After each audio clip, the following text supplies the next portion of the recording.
Ayun, kagabi umuulan pa rin hanggang ngayon. Bali, nag-start kagabi diretso hanggang umaga, tapos kanina diretso. Okay, maganda naman. Para naman madiligan yung mga tanim ko dito sa labas. May tanim ako dito sa labas. Kita ko sa'yo. Ayan.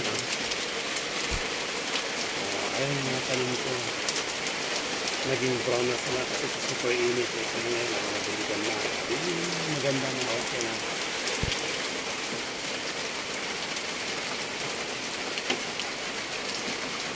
Okay, may bagyo kasi, pero okay lang yung bagyo, ganito lang, umuulan lang na maghapon, walang problema doon.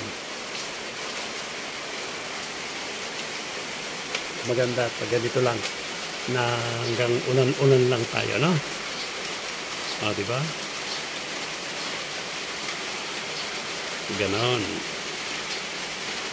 hanggang ulan-ulan lang, walang hangin, pero wala pa kasing signal sa atin dito kung anong signal yung weather forecast, kung may signal tayo o wala.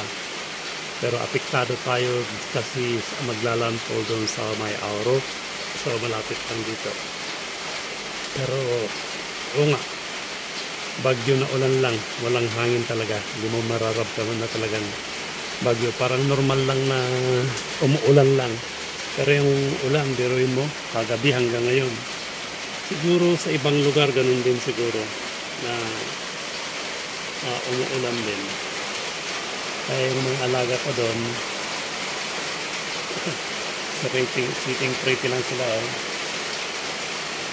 Nararamdaman din nila yung ulan. Kaya ngayon, makasitting pretty lang. With position pa o nakataas yung paa niya. Pinakamot yung sarili niya. Mukha doon, diba? Nakikiramdam din yun.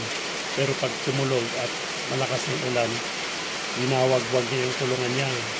Kasi parang rin, naiirita yung mga nila, yung tainga nila. Kaya ganun. Ganun lang Meron din yung isa doon, pero hindi ko lang titinan natin kung nakatulog siya. Nakatulog. Nakatulog yun. Ganyan lang ang tulog yun.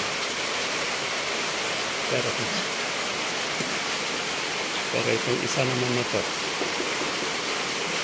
ayan, dito rin si Don Stanley.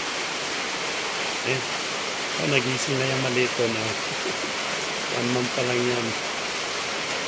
Ito, halos 4 years na ito sa akin.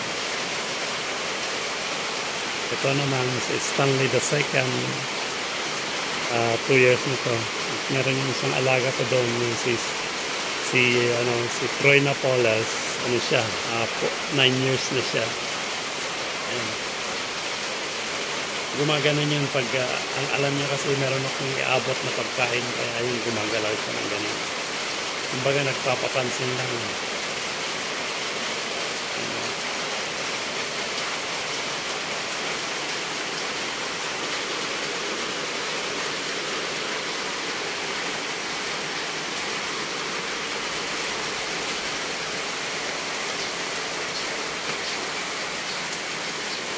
Para dalawa sila doon sa alaga ko.